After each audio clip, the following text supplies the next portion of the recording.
I came to Indianapolis, and it took a few months, but I found a job with some guys had just bought a building, a plan for a studio there, and I ended up helping to build it. I ended up working at Caboose Productions for 20 years before I started my own place. Earshot is primarily a commercial audio studio, so I kind of cut my teeth over those 20 years, and then Rick Such and I started Earshot in 2002. So there was a whole background. It wasn't like I just came out of college and started my own business. I kind of paid my dues and learned my craft over those 20 years. I think really the reason we decided to start our own company is because we wanted more autonomy. We wanted to make our own decisions. We were just staff engineers at the studio, and we probably felt at the time that there wasn't like an upward path. So we thought, well, the only way we're going to be able to do this is really to have our own company.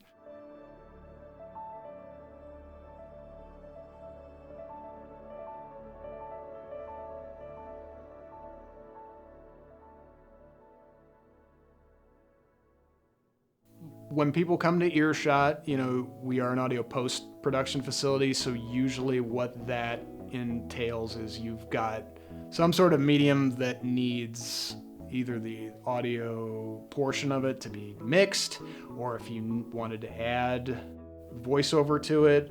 We have a lot of relationships that we formed over the years with hundreds of voiceover talents. Maybe half that much are officially on our talent roster, but like through that we can, we help find a voice. Well, being on the post-production side, that world has become really condensed. When I started in the business 30 years ago, I had a room full of tape decks. I had a 2-track, reel-to-reel. I had an 8-track, half-inch, reel-to-reel deck.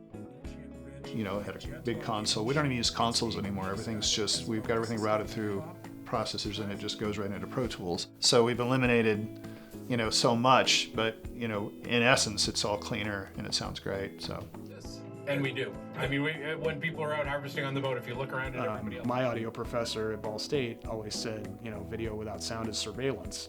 So, to help paint that whole soundscape, that's where we can come in.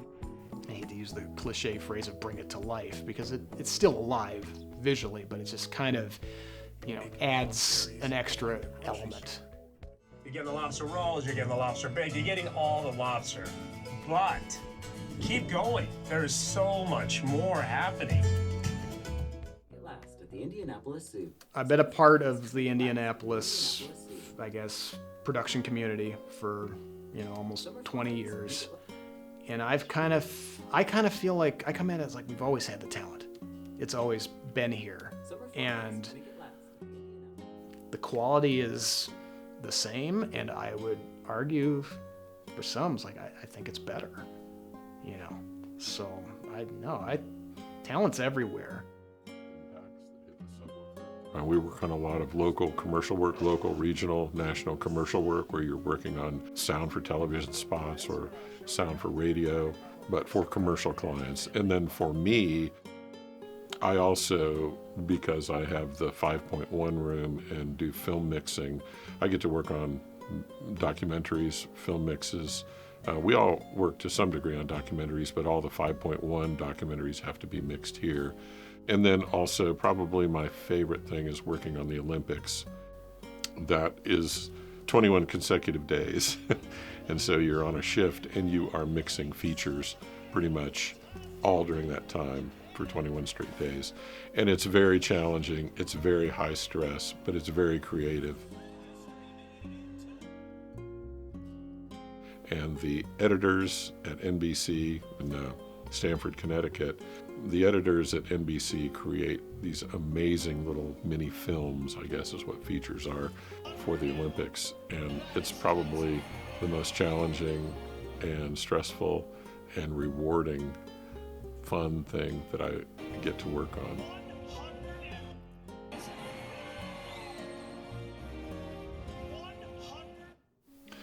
I really believe that audio, especially when you're in terms of combining it with picture, whether it's for a commercial or for a, even a YouTube video or a film or a TV series. I honestly think it's 51% of the project.